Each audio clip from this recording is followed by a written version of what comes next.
Title: The Woman They Tried to Bury. Subtitle: A Story of Soil, Silence. And Steele author's note: Inspired by true echoes of unspoken strength. Chapter 1. The Seed and the Sour Part. 1. The Soil of Her Fathers. Pa was born into the rhythm of the earth. In the highlands of northern Laos, where the mist rolled over terraced rice fields like a blessing, her family's farm was her first world. She learned to plant before she learned to write, to carry water before she carried a school bag. Her father, a quiet man with hands like cracked leather, taught her that the land does not lie. If you work it, it gives. If you neglect it, it starves. Her mother, a woman of sharp eyes and softer prayers, taught her that a Hmong woman's value is measured in her sacrifice. But Pa had a secret hunger. She loved the classroom. At 17, she was the first in her village to win a place at the district high school, a 2-hour walk each way through elephant grass and mud. She dreamed of becoming a nurse, someone who mends broken things. Part 2. The Teacher with the Gentle Voice. His name was Tong. He was 24 when he arrived at her school, a new English teacher from a neighboring province. He was not tall, but he carried himself with a calm that felt like still water. His voice never rose above a murmur. He wore pressed shirts and round glasses that caught the afternoon light. The other girls giggled when he passed. Pa only respected him. Tong offered extra English tutoring for any student who wanted to improve. Pa, desperate to pass her final exams, signed up immediately. For 2 months, their relationship was strictly chalkboards and verb conjugations. Then came the evening of the late rain. Part 3. The first cracks in the wall, after a tutoring session that ended at dusk. Tong walked her to the edge of the schoolyard. Rain drummed on the tin roofs. He hesitated, then asked almost shyly, "Pa, do you know of any garden space in the village? I want to plant vegetables. My mother's health is failing, and fresh greens are expensive in the market." Pa blinked. "A teacher asking about land?" She smiled. "We have a farm. My father would be honored." That Saturday, Tong arrived at her family's farm wearing new boots and holding a hand-drawn diagram of a vegetable patch. He had never planted so much as a chili seedling. He dug holes too deep, watered too much, and mixed the seeds in chaos. Pa's father watched from the porch, chewing a stem of lemongrass, then walked down and silently corrected Tong's rows. Pa's mother brought him tea. Pa herself knelt beside him in the mud and showed him how to press the soil gently over each seed, thumb to thumb. Every evening after that, Tong came to the farm. He didn't just learn to farm, he learned to stay. He ate dinner with them. He helped fix the broken fence. He listened to Pa's dreams of nursing school with an intensity that felt like warmth. Part 4. The Falling. The shift was slow, then sudden. One evening, as they walked back from the rice paddies, Tong took her hand. Not as a teacher, as a man. Pa's heart hammered against her ribs. She knew the rules, a teacher and a student, an older man and a young woman, but his fingers were gentle, and his voice when he spoke was the softest thing she had ever heard. "I don't see a student, Pa. I see my future." They fell in love in secret for 3 months, letters hidden under her mattress, whispers at the edge of the farm. He told her she was brilliant, beautiful, more than the village. She believed him. When Pa's parents discovered the letters, she expected fury. Instead, her mother sat her down and said, "He has a salary, a house, a name that is not poor. You are 17. What will a nursing degree give you? More work? Less time for children?" Her father added, "Tong is a good man, calm. He will lead well." Pa wanted to argue. She wanted to scream that she had dreams of her own. But Tong was so kind, and her parents never asked her for anything, so she swallowed her ambition. She agreed to marry him. On their wedding night, she packed her school books into a wooden box and buried them at the bottom of her bag. She told herself she would unpack them later. She never did. Chapter 2. The House of 10 Shadows. 1. A rival married life began with a long walk to Tong's ancestral village. The road narrowed from paved to dirt to mud. The houses grew smaller, the eyes of the villagers sharper. When they finally stopped, Pa looked up at a long, low wooden house on stilts. Smoke curled from a single chimney. Chickens scratched in the mud. And inside, 10 people. Tong's father, a silent patriarch with a missing finger. His mother, a woman with a mouth like a blade. His 3 brothers and their wives. 2 unmarried sisters. And 3 elderly aunts who sat in the corner and said nothing but saw everything. They all shared one cooking fire, 1 water well, 1 latrine. Pa stood in the doorway, her small bag in her hand, and felt the floor drop out of her world. Part 2. The first morning at 3:47 a.m., a hard hand shook her shoulder. Tong's eldest sister, Maisie, stood over her. "Wake, the fire is cold. The water pots are empty. You are a Hmong daughter-in-law now." Pa stumbled into the dark kitchen. She had never lit a fire from scratch. She had never carried a bamboo yoke with 2 heavy water buckets across her shoulders, walking a kilometer to the river. By the time the sun rose, her hands were blistered, her back was screaming, and she had not eaten. She served breakfast to 10 people before she took a single bite. When she finally sat down with a cold piece of rice cake, Tong's mother looked at her and said, "Slow. Useless." That was day 1. Part 3. The machine. The days became a blur of repetition. Wake before roosters. Carry water. Cook. Farm. Weed. Harvest. Cook again. Clean. Sleep for 4 hours. Repeat. Pa learned to lift 50-kilo rice sacks. She learned to butcher a chicken with her bare hands. She learned to smile while her mother-in-law criticized the salt in the soup, the fold of the laundry, the way she walked, the way she breathed. The worst part was not the work. The worst part was Tong. He ate breakfast in bed. He went to teach.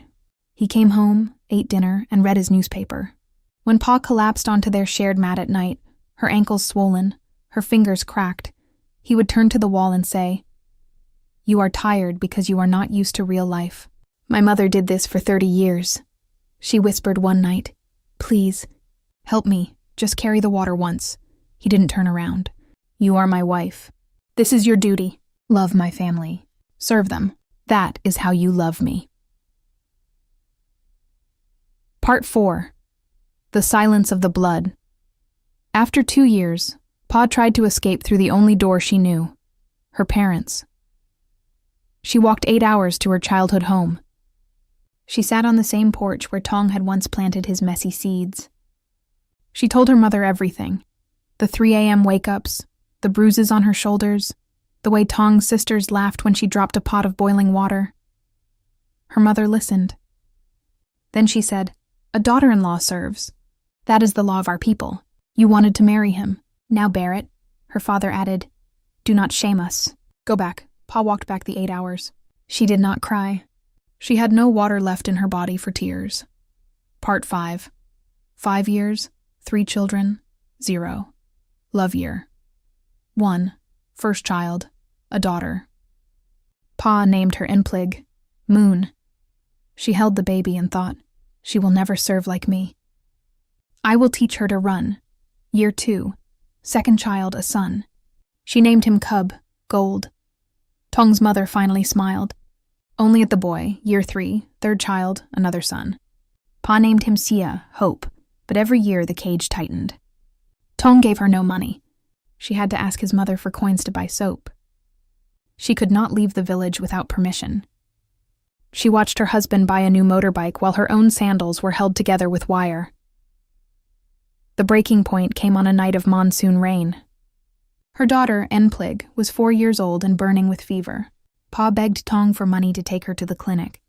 He looked at her and said, "It's just a fever. My mother will boil herbs." The child convulsed. Pa carried her daughter through the mud for 2 hours in the dark. At the clinic, a nurse said, "Another hour, she would have died." That night, Pa did not sleep. She sat on the floor of the empty kitchen, her daughter's breathing finally steady, and she looked at her hands. They were no longer the hands of a girl who wanted to be a nurse. They were the hands of a servant, a ghost, a machine. She whispered to the darkness, "No more." Chapter 3. The Divorce That Broke a World Part 1. The declaration the next morning. Pa walked into the main room where the 10 members of Tong's family were eating breakfast. She placed her wedding necklace on the table. The silver clinked against the wood. "I am leaving," she said. "I want nothing. Not the house. Not the rice. Not the buffalo. Only my freedom, silence." Then an explosion. Tong's mother screamed. His sisters laughed. His father stood up so fast his stool fell. Tong himself, calm, always calm, set down his chopsticks and said, "You are nothing without me. You have no education, no money, no family now. Your own parents will disown you." Pa looked at him, really looked. For the first time she saw not a good man, but a small one. A man who had hidden his cruelty inside a gentle voice. "Then I will be nothing," she said, "but I will be nothing alone." Part 2. The aftermath. She walked out with only her 3 children's hands in hers. But Tong's family blocked the path. By Hmong custom, the husband keeps the children. Pa had no legal standing, no money for a lawyer, no advocate. Tong pulled the children back. nplog screamed. Cub cried. Qhia was too young to understand. Pa fell to her knees in the mud, clutching her daughter's arm. But Tong's sisters pried her fingers loose. "You chose to leave," Tong said. "You leave alone." Pa left. She walked to the nearest town with nothing but the clothes on. Pa left. She walked to the nearest town with nothing but the clothes on her back and a single photograph of her children folded into her pocket. Part 3. The exile. For 1 month, Pa slept in a market stall. She washed dishes for a noodle vendor. She collected empty bottles to sell. She did not tell anyone her name or her past. She ate once a day. She lost 15 kilograms.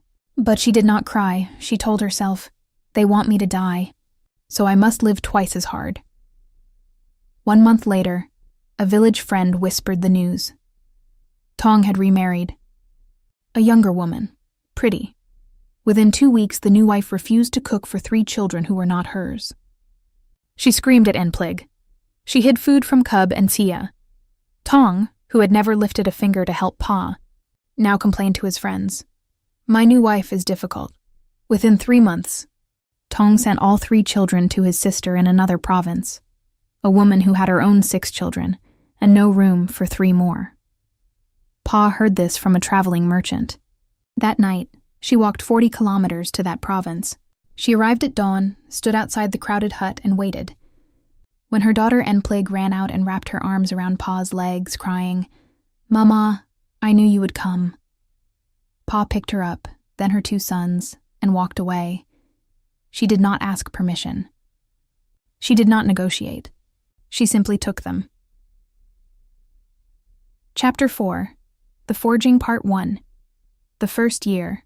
Rice and rats. They lived in a borrowed shack near a rubber plantation. The roof leaked. The floor was dirt. At night, rats ran over their feet. Pa worked 3 jobs, dawn to noon at a vegetable market, noon to evening cleaning a guest house, and evening sewing Hmong embroidery to sell to tourists. Her children learned to cook rice at age 5. They learned to share 1 bowl. They learned not to cry when hungry because Mama was already crying silently in the dark. One night, nplog said, "Mama, the other kids say we are poor." Pa knelt down. She took her daughter's face in her hands. "Listen to me. We are not poor. We are early. Rich people are just poor people who didn't give up." Part 2. The second year.